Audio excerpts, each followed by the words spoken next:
सृष्टि बचपन से ही दिखने में सुंदर नहीं थी, लेकिन अमीर बाप की बेटी सृष्टि पर उसकी माँ जान छिड़कती। मेरी बेटी कितनी प्यारी है, भगवान सबको सृष्टि जैसी बेटी दे। सृष्टि धीरे धीरे बड़ी होती है। एक दिन सृष्टि की सहेली कहती है, तू दिखने में कितनी अजीब सी है, लेकिन मैं जानती हूँ हम सब में सबसे अच्छी शादी तो तेरी ही होगी। तेरे पापा अमीर जो है। और बता नहीं सकते यार, दहेज तो हर कोई देता है, ये क्या ज्यादा ले जाएगी अपने पति के लिए? अरे बड़े शहर में कोठी है इसके पापा की। अरे पापा की है ना, कौन सी इसकी है? इसकी होती तब तो कोई भी लड़का इससे शादी कर लेता। अरे पापा की मतलब पापा की है तो मेरी ही है ना? किसने कहा? अब तेरी तो तब होगी ना जब तेरा भाई ना हो। वैसे भी शादी के बाद सारी प्रॉपर्टी भाई के नाम होती है। सृष्टि समझ जाती है कि उसे किसी भी हालत में माँ बाप की सारी प्रॉपर्टी को अपने नाम करना है, लेकिन कैसे? एक दिन सृष्टि का भाई शीनू कहता है, बहन क्या कर रही है? तुझसे एक बात करनी है। अरे हाँ हाँ करना, मैं तो तेरी बहन हूँ। बहन मेरी लाइफ में ना एक लड़की है, बहुत अच्छी है। मैं सोच रहा हूँ माँ और पापा से बात करूँ शादी के लिए। सृष्टि को समझ में आ जाता है कि भाई की शादी होते ही भाभी उसे एक दिन भी घर में बर्दाश्त नहीं करेगी। क्या बात है भाई, बताना कौन है वो?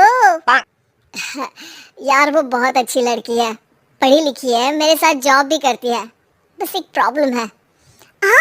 प्रॉब्लम? क्या प्रॉब्लम है भाई?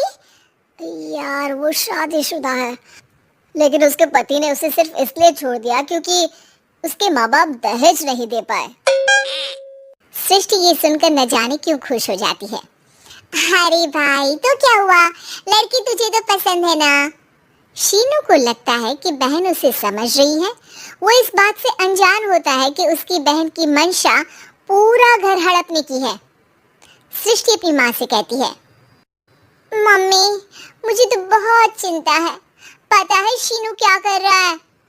अरे क्या कर रहा है, वो तो काम पर जाता है और वापस घर आता है। नहीं ना माँ, वो यही तो नहीं कर रहा, बाकी सब कर रहा है। आपको पता है उससे प्यार है, और वो भी एक शादीशुदा लड़की से।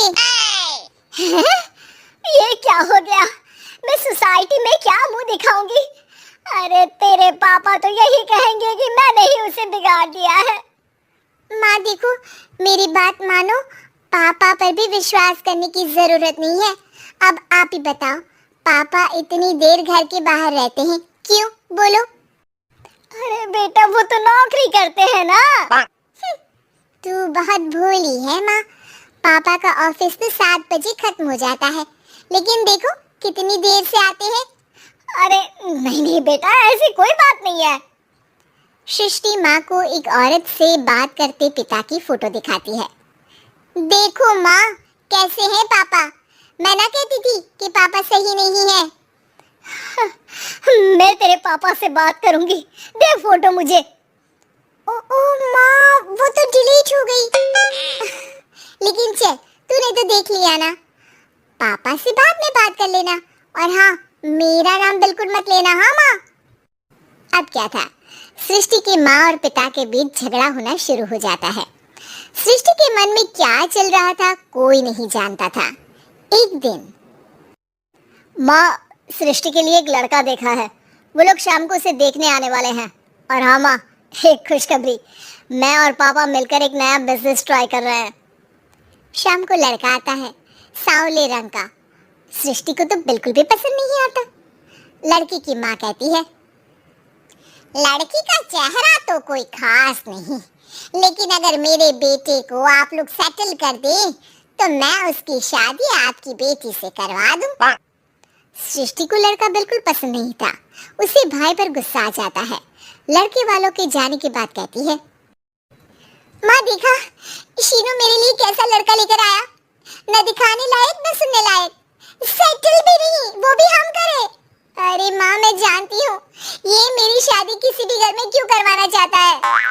अरे कैसी बात कर रही है बहन, तूने तो देखा ना, लड़के को मैंने ही मना कर दिया तुझसे शादी के लिए। जिसने लड़का बताया था उसने उसकी बहुत तारीफ की थी। बात आई गई हो जाती है, लेकिन सृष्टि का मन शांत नहीं होता। क्या करूं, कुछ समझ में नहीं आ रहा। मेरी शादी हो गई तो ये लोग पूरी प्रॉपर्टी शीनू के नाम कर देंगे, मेरे हाथ तो कुछ लगेगा ही नहीं। तभी सृष्टि को आइडिया आता है। वो किसी वकील को फोन करती है। जी देखिए, अगर आपके मम्मी पापा का तलाक हो जाता है तो आपके पिता की आधी प्रॉपर्टी आपकी माँ के नाम हो जाएगी, फिर उसे वो किसी को भी दे सकती है। सृष्टि अब माँ को बेटे के खिलाफ करती है।